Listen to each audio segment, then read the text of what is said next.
Alright, he's rolling. Okay, we're whitewashing some boards for a fabulous pantry that Irvin has designed for us.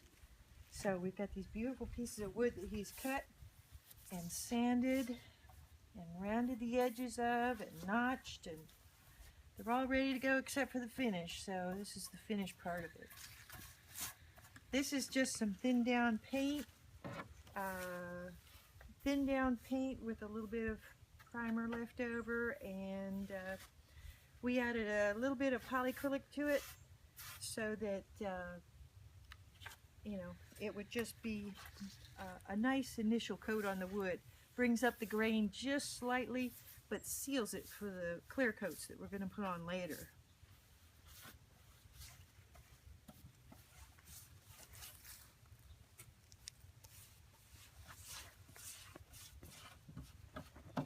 And we can do this, we want to do this fairly quickly, and you don't want to do this out in the hot sun.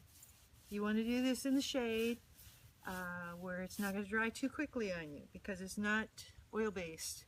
I learned in oil-based and old school was pretty slow. You had time to work with it, not in a super hot sun, but a hotter sun than this latex will take.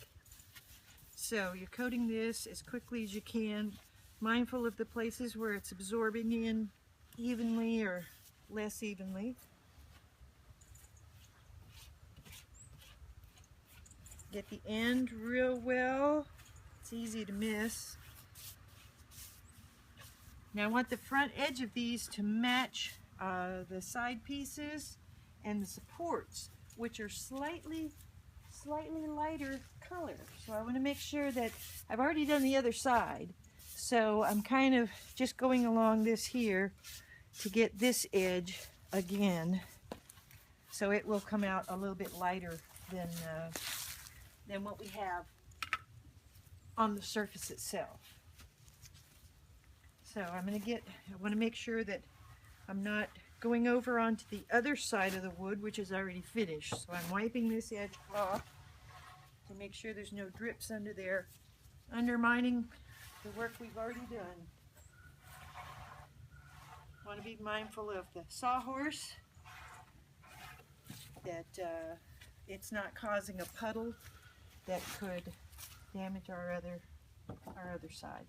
Alright, so now I've got all this paint that's absorbing into the grain of the wood, and I'm going to take off some of it selectively, pretty thoroughly, but you want to watch for any places where the rag has stopped. It makes a blotched look, so you don't want that blotched look, so keep moving with it back and forth with the grain.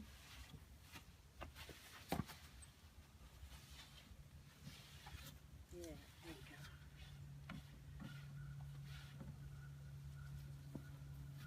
Now you just want to look it over and see if there's any high spots. You want a nice even lightening of it, but still being able to see the grain very clearly. Okay, that's ready for a clear coat.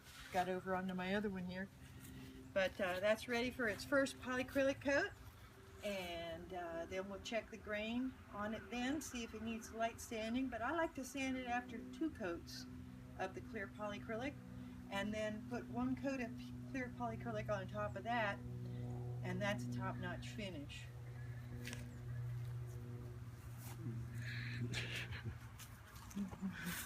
I love it. Yeah, let me do a little more close up here.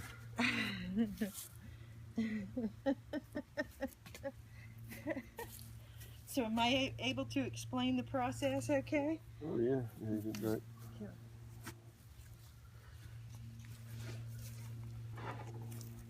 Okay.